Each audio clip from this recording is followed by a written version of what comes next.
والصلاة والسلام على من لا نبي بعده أما بعد أعوذ بالله من الشيطان الرجيم بسم الله الرحمن الرحيم سبحان الذي أسرى بعبده ليلا من المسجد الحرام إلى مسجد الأقصى باركنا حوله لنريه من آياتنا إلى آخره الآية صدق الله العظيم وصدق رسوله النبي الكريم ونحن على ذلك لمن الشاهدين والشاكرين والحمد لله رب العالمين پڑھ پڑھ کتابہ علم دی تے نام رکھیا قاضی پڑھ پڑھ کتابہ علم دی تے نام رکھیا قاضی مکہ مدینہ گھومتے آیا تے نام رکھیا آجی اتھوچ پڑھ کے تلوار تے نام رکھیا غازی او بلیا دیگی کتا ربنی کتا رازی اے موج حوادث ان کو بھی دو چار تھپیڑے حلقے سے اے موج حوادث ان کو بھی دو چار تھپیڑے حلقے سے کچھ لوگ ابھی تک ساحل پر طوفان کا نظارہ کرتے ہیں کشتی نہ رہی ساحل نہ رہا کشتی کی تمنا بھی نہ رہی کشتی نہ رہی ساحل نہ رہا کشتی کی تمنا بھی نہ رہی اے پوچھنے والے ظاہر ہے انجام گلستہ کیا ہوگا حقیقت کروں گا بیان دوستو چاہے کٹ جائے میری زبان دوستو جس زمین پہ نبوت کی توہین ہو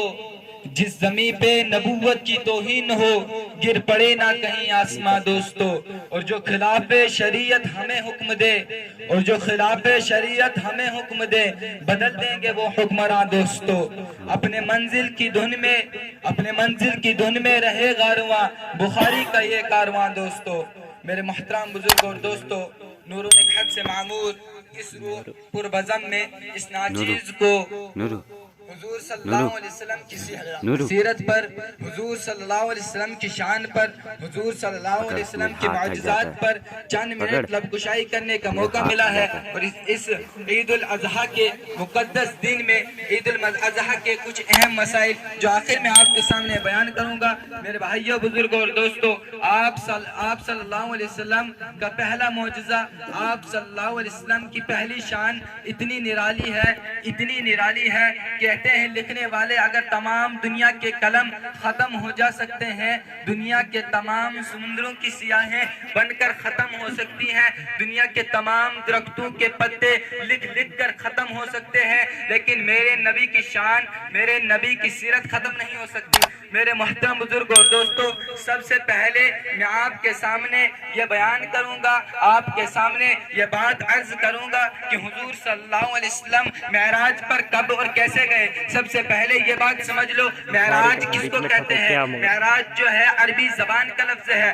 عربی زبان میں معراج کے معنی سیڑھی کے آتے ہیں اور جب کوئی آدمی سیڑھی پر چڑھتا ہے تو وہ اونچا ہو جاتا ہے اور سیڑھی پر چڑھنے سے پہلے وہ نیچے ہوتا ہے لیکن میرے نبی کی شان تو لیکن میرا محبوب تو آقا مدنی تو پہلے سے اونچے درجے پہ ہے پہلے سے اعلی مقام پر ہے تو پھر یہ سیڑھی چڑھنے کی کیا ضرورت ہے سیڑھی کس وجہ سے کرائی گئی معراج کس وجہ سے کرائی گئی میرے بھائیوں بزرگوں اور دوستو اللہ تبارک و تعالیٰ کہتے ہیں لنریہ من آیاتنا ہم اس کو نئی نشانیاں دکھائیں گے لنریہ من آیاتنا ہم اس کو وہ نشانیاں دکھائیں گے جو عرش عظمت پر بیٹھنے والے محبوب کے لیے پہلے سے ہی موضوع ہے میرے محترم بزرگوں اور دوستو امام مولانا قاسم نانوتی رحمت اللہ علیہ فرماتے ہیں کہ حضور کی شان پہلے سے نرالی ایک امامت کی صف ہے ایک جماعت کی صف ہے اور جماعت میں نماز کی صف میں ایک امام کا رتبہ ایک امام کا مرتبہ تب ہی بلند ہوگا جب وہ آگے مصلی پر آتا ہے لیکن میرا نبی آگے آئے یا نہ آئے تب بھی اونچا حضور نے معراج کی رات انبیاءوں کی امامت کی اگر نہ بھی کرتے تب بھی اونچا میرے محترم بزرگ اور دوستو اسے ذات عظمت ہی کہتے ہیں حضور کی عظمت ذاتی عظمت ہے حضور کی شان ذاتی شان ہے حضور کی رسالت ذاتی رسالت ہے حضور کا اعلیٰ درجہ ذاتی اعلیٰ درجہ ہے میرے بھائیوں بزرگ اور دوستو حضور سب سے آخر میں آئے اگر آپ سب سے پہلے آتے تب بھی آپ کا درجہ پہنچا. حضور صلی اللہ علیہ وسلم کے بعد اگر 1,24,000 انبیاء کرام آتے یا حضور صلی اللہ علیہ وسلم کی شان کے بعد, حضور کی رسالت کے بعد, حضور کی نبوت کے اعلان کے بعد کوئی مردہ آدمی, کوئی مرتد آدمی نبوت کا دعویٰ کرے, وہ خود تو مردود ہو گیا, وہ خود تو مرتد ہو گیا, لیکن نبی کی شان میں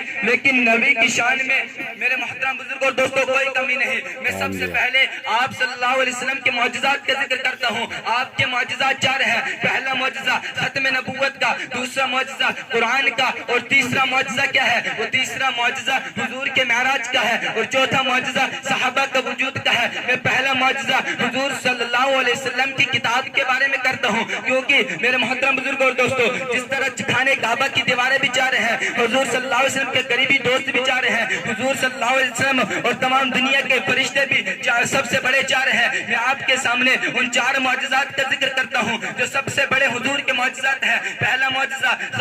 قرآن کا ہے. میرے بھائیوں, جس طرح یہ کتاب میرے نبی پر آئی اس طرح کسی نبی پر نہیں آئی. تورات اتری موسیٰ علیہ السلام پر, موسیٰ سے کہا گیا کہ طور پہاڑ پر 40 دن کا چلا کرو پھر کتاب ملے گی. عیسیٰ پر جب کتاب انجیل اترنے لگی, عیسیٰ علیہ السلام سے اللہ نے کیا کہا کہ 8 سال اپنے گھر میں رہو, 8 مہینے اپنے گھروں میں رہو اور اعتکاف کرنے لگ جاؤ, 8 مہینے کے بعد کتاب دوں گا. اور زبور اترنے لگی, اور کیا امام حضرت داؤد علیہ السلام سے کیا کہا, اپنے گھر کی بیٹھک میں بیٹھ جاؤ, آپ کو کتاب دوں گا. لیکن یہی قرآن جب میرے اور آپ کے نبی پر اترنے لگا, آپ سے یہ نہیں کہا گیا, میرے محبوب سے یہ نہیں کہا گیا کہ تو فلاں غار میں جا, یہ نہیں کہا فلاں پہاڑ میں جا, یہ نہیں کہا گیا تو فلاں علاقے میں جا, بلکہ اس طرح قرآن اترا. اگر میرا اور آپ کا نبی مکہ میں تو قرآن مکہ میں بھیجا گیا, میرا اور آپ کا نبی بازار میں قرآن بازار میں, میرا نبی اور آپ کا نبی شہر میں تو قرآن شہر میں, میرا اور آپ کا نبی غار میں تو قرآن غار میں, میرا نبی بدر میں تو قرآن بدر میں, میرا نبی احد میں تو قرآن احد میں, میرا نبی خندق کی وادی میں تو قرآن خندق کی وادی میں, میرا نبی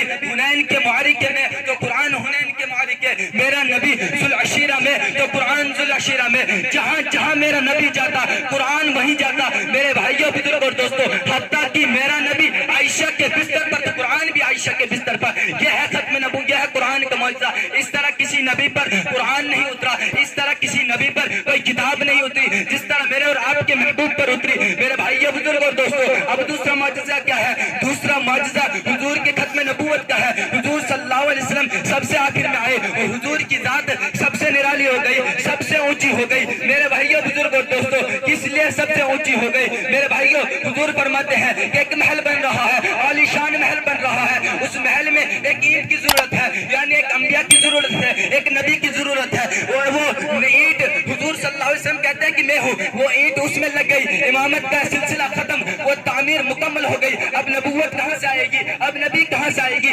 یہ ہے ختم نبوت کا معجزہ. میرے محترم بزرگوں اور دوستوں, حضور صلی اللہ علیہ وسلم کی ختم نبوت کا معجزہ حضور کی زبان سے ادا ہوتا ہے. حضور کی ختم نبوت کا معجزہ رسالت سے ادا ہوتا ہے. حضور کی ختم نبوت کا معجزہ نبی کے کمالات سے ذکر ہوتا ہے. حضور کی ختم نبوت کا معجزہ نبی کے شان سے یاد کیا جاتا ہے. حضور کی ختم نبوت کا معجزہ مکہ اور مدینے کی وادی سے ظاہر ہوتا ہے. حضور کی ختم نبوت کا معجزہ قرآن کے معجزے سے ظاہر ہوتا ہے. حضور کی ختم نبوت کا معجزہ نماز سے ظاہر ہوتا ہے. حضور کی صلی اللہ علیہ وسلم کی ختم نبوت کا معجزہ جہاد سے ظاہر ہوتا ہے. حضور کی ختم نبوت کا معجزہ قرآن اور تمام انبیاء کرام سے ظاہر ہوتا ہے. میں آپ سے کہتا ہوں, اس کے بعد حضور صلی اللہ علیہ وسلم کا تیسرا معجزہ قرآن, حضور کا تیسرا معجزہ صحابہ کا وجود. حضور ایک کا صلی اللہ علیہ وسلم کا ایک صحابی میرے نبی کا معجزہ. ابوبکر کی صداقت میرے نبی کا معجزہ, عمر کی عدالت میرے نبی کا معجزہ, عثمان کی سخاوت نبی کا معجزہ, علی کی شجاعت نبی کا معجزہ, حضرت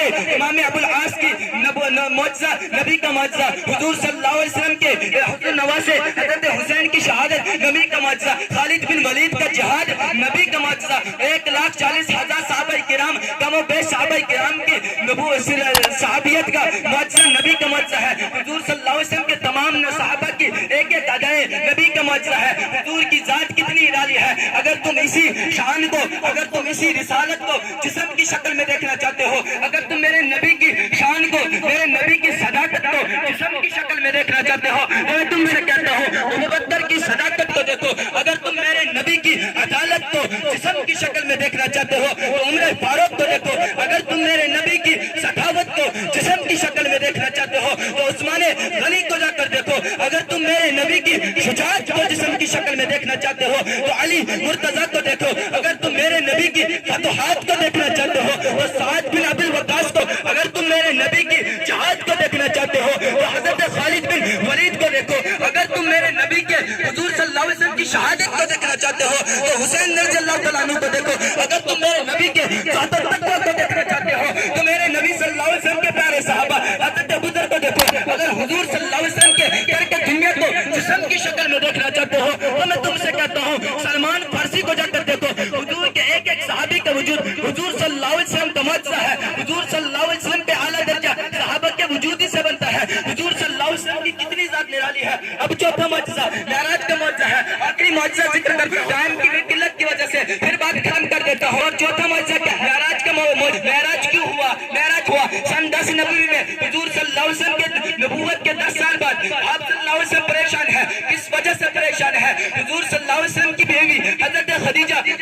مر گئی، فوت ہو گئی، دنیا سے رحلہ گئی، حضور صلی اللہ علیہ وسلم پریشان ہو گئے، حضور کے چاچا ابو طالب دنیا سے نکل گئے، دنیا سے فوت ہو گئے، حضرت صلی اللہ علیہ وسلم پریشان ہو گئے، لیکن دو معجزہ دیکھو، اللہ تبارک و تعالیٰ آسمانوں میں میرے نبی کو تسلی دیتا ہے، میرا نبی زمین میں پریشان ہوتا ہے، میرا نبی زمین میں تھوڑا سا مایوس ہوتا ہے تو لیکن میرا اللہ میرا پروردگار اس کو عرش معلی لاتا ہے، جبریل سے کہتا ہے نبی کے پاس جاؤ اور تو معراج کراؤ، جبریل آتے ہیں، حضرت حضور صلی اللہ علیہ وسلم آتے ہیں، چھت پھاڑ کر آتے ہیں، چھت پھاڑ کے آتے ہیں، بیٹا آپ ام ہانی کے گھر تشریف فرما ہے، سوئے ہوئے ہیں، جبریل کہتا ہے اے اللہ پروردگار میں کیسے نام کیسے نہ یاد کروں، میں ان کو کیسے بلاؤں، کیسے نیند سے بیدار کروں، کیا نام لے کر ان کو یاد کروں؟ تو اللہ تبارک و تعالیٰ کہتے ہیں اے جبریل آج تک میں نے اپنے نبی کو نام لے کر خطاب نہیں کیا، میں ایسے خطاب کیا، کہیں یا ایھل مجھ کہا، کہیں یا ایھل مجھ کہا،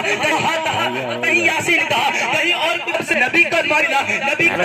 کو کیا، تبارک اللہ نے